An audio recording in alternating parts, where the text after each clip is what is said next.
Alkami, then could you please continue and tell me what do floor supports do? Alright, I know it has a very weird name, but hear me out. At 10th level, you've begun to subconsciously alter the material around you, able to push or pull out small portions of surfaces to aid you. While you're conscious, you can't be forced into the prone condition, using small pillars to keep yourself upwards. Additionally, you gain a climbing speed equal to your movement speed, manipulating walls in ways such as creating quickly crumbling stairs or self-moving slabs while leaving your hands free. I'm just I love imagining this. like a paladin looking at this warlock and using like command to have him kneel.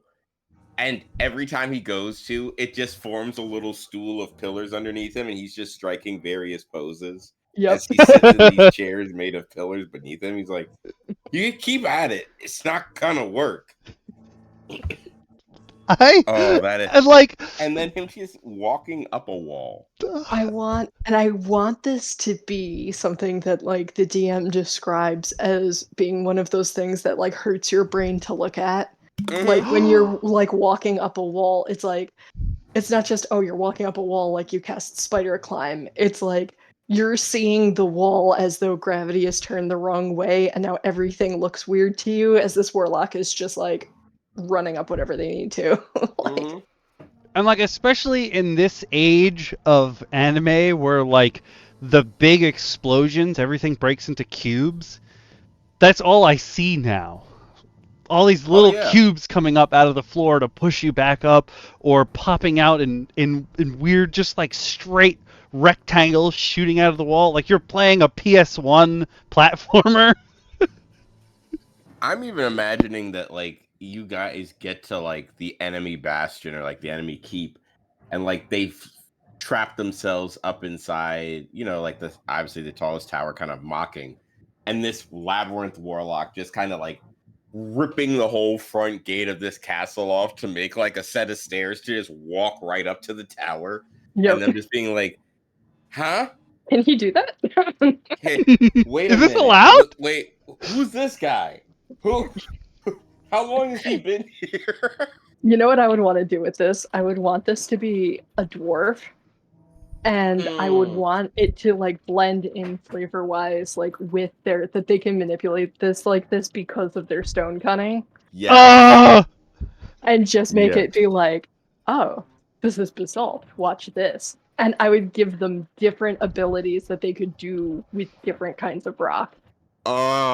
This becoming a warlock patron for like, but this and the patron of the labyrinth being that it's literally the souls of the dwarves that built it, that just because they died building the labyrinth, their souls were trapped in the labyrinth, thus giving it all of the stone powers that it's bestowing upon you.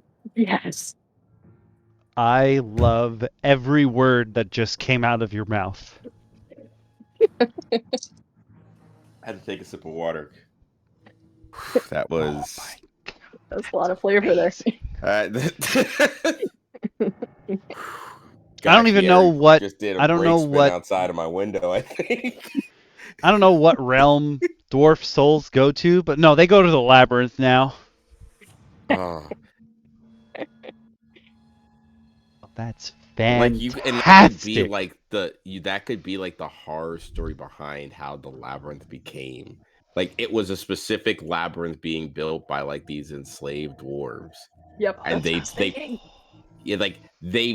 were so angry that like in completing the labyrinth, they cursed it with their energy, and it became that. Yeah. They worked the magic into it to come back and bite them. Mm-hmm. Like as they were carving everything in and like carving the stone, they were carving ancient dwarven runes in there to like bind their working souls to make this labyrinth evil. Like, oh, you got our work fine. You'll never enjoy it. Oh yeah, I need it. Yep. And this fits canonically if you're in the Forgotten Realms. Like there's a ton of the dwarf god of greed basically will turn dwarves into oozes if instead of working they're trying to mine for themselves and what have you. So it definitely fits if there's another god who's like, hey, I'll make you, like, he just forces you to want to keep making things, to keep building things. And if you die, like construction accidents and what have you, all those souls end up there, and they just keep taking more and more. The labyrinth ever expands. It could also be that it wasn't a god before the labyrinth accident, so it's become a god in its own right. Like, it's gained so much power as an object that it's gained, almost like when we looked at the Genius Loci that we brought up, where it was a sentient, it was an inanimate object given sentience. This same idea that the souls of the workers plus this labyrinth just feeling almost gave it a. In fact, you could make it a Genius Loci. Basically. You could just say that it's taken on the dwarves' souls because it remembers all the workers, and it was just like, I'm going to use their essence, and I'm going to bestow this power to punish, because, like they said, it's evil. It has hate in its heart, essentially. So you want to have. I feel like you want to, if you give a player takes this, you want them to be forced to commit Saw level like punishments on people by trapping them in the labyrinth. I could see this being an interesting neutral patron though too, if you take it from the direction that like it's kind of trying to avenge those dwarves' deaths and like punish the people who are unjust and make that kind of thing happen.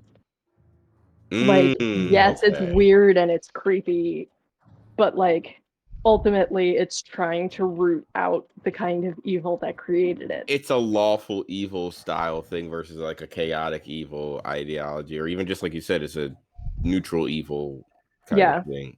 Okay. Okay. Look at this flavor, y'all. Like the character that the paladin like wants to fight with, like side by side with, but like never quite trusts.